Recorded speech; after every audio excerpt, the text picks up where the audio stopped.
Sometimes you feel like the things that make you different than everyone else is a problem. Like there's something wrong with you. You want to hide it and keep yourself from getting too close to anyone. Not being true to yourself or your feelings. Feelings of guilt, shame, and hopelessness can blind anyone from doing the things they really want to do. But how do you overcome them? Not alone. This episode, we learn about a child that's also a little different. A child that has the power to hear the thoughts of others. A child overwhelmed by all the hate and lies of other humans. This child, Charles Xavier. Saki Hanajima. Yeah, that's it.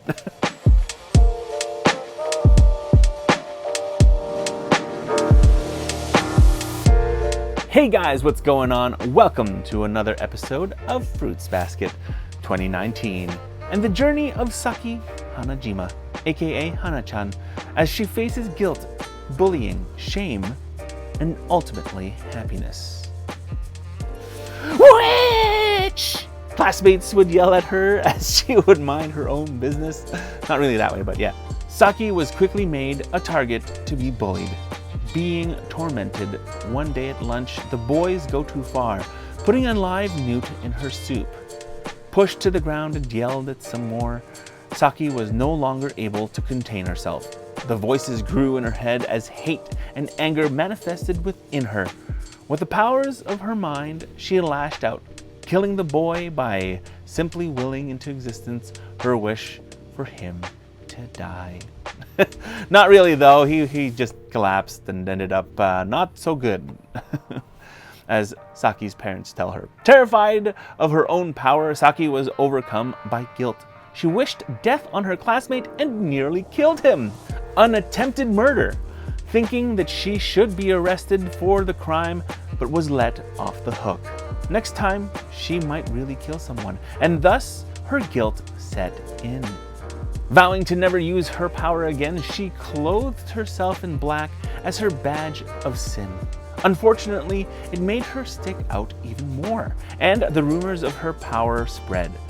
The bullying and her isolation continued, and she felt that she deserved all of it.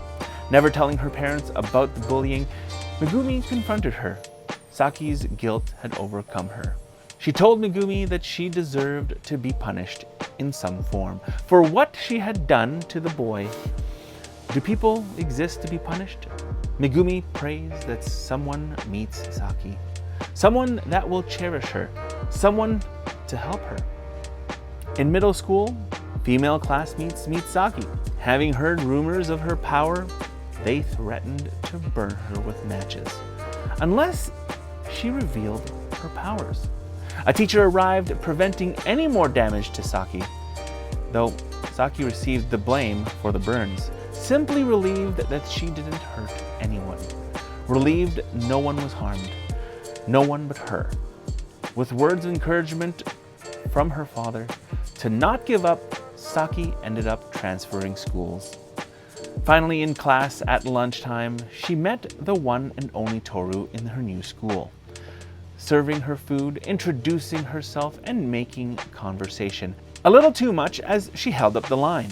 Startled by Tohru's jolliness and politeness, Saki questioned whether Tohru was honestly not afraid of her, or if she's just not very bright. On her way back to her seat, Arisa Uotani called her over, inviting her to have lunch together. As Tohru arrived, Uo had given Saki the nickname Hana. In the same way, she had received her nickname from Kyoko, and so Hanajima became the Hana-chan we know and love. Hana was quick to dismiss the two, as she predicts that her involvement with her will end in all pain and no gain. Uo laughed, having been the cause of pain to many people as a Yankee, while Tohru misunderstands, believing herself to be the bringer of pain. Regardless, the strange duo of Tohru and Uo acknowledge their strangeness as the three eventually have lunch together. Saying goodbye for the day and receiving a mata ashita, that's a see you tomorrow, Hana dwells on the fact that she'd never been told those words before. wondering if tomorrow Tohru will be there to say Ohayo. That's good morning. And the next day it happened, and Hana blushed, as did Tohru. Hana didn't want to get involved with the two in fear of bringing them pain. She didn't want to become close, but she let it happen. Why? Because she was happy. Slowly forgetting about her past, it has come back to haunt her. As a couple of other classmates attempted to confront her on the rumors, she recalls the awful memories, and without realizing it, attacks the girl with her wave powers. Scared and ashamed of her powers once again, she runs away, ready to distance herself. Tohru followed and told her that she doesn't want that she doesn't have to distance herself because she loves her. Hana was cautious to accept Tohru's love. She didn't want to hurt her. She wanted to stay distant, but Uo interrupted her thoughts. Decide for yourself. All this time, Hana assumed herself to be causing trouble. The words from her father rang in her head, to not give up. She realized what he meant was to not lose hope. She did lose hope. She was ashamed of her power and felt guilty for using it. When she thought about how she felt in the past, she would look at the big sky and feel lonely. But with Tohru and Uo, it was no longer her shadow being the only one on the ground. Thinking deeply about what she really wants, she realized that she was lying to herself about wanting to keep distance. Clutching her hands in the dark hallway, she made her decision. The sun illuminates the hallway and stares as tears stream down Hana's face.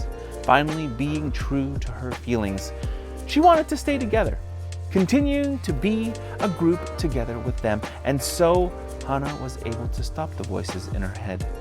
And her little brother Megumi's prayers for Hana were answered. There is a need to be accepted by others that all humans share. It's the feeling of acceptance and love that allows people to heal, to forgive themselves. Hana always felt guilty for wanting more than just her family to love.